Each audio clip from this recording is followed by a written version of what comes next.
আমাদের এসআই আনিস এবং এসআই নুরুন নবী নওগাঁ সান্তাহার রোডে তারা ডিউটি করছিল।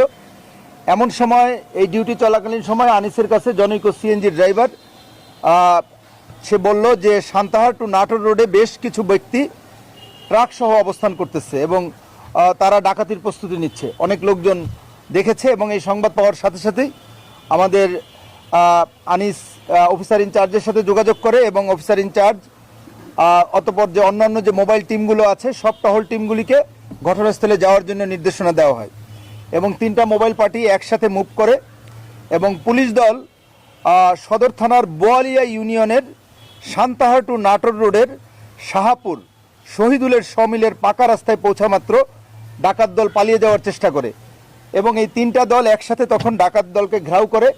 2-1 ডাকাত দল পালিয়ে যায়।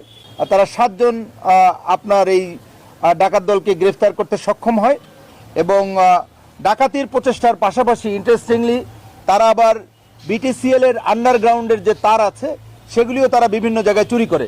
এই যে আপনারা দেখতে পাচ্ছেন যে আলামত সমূহ।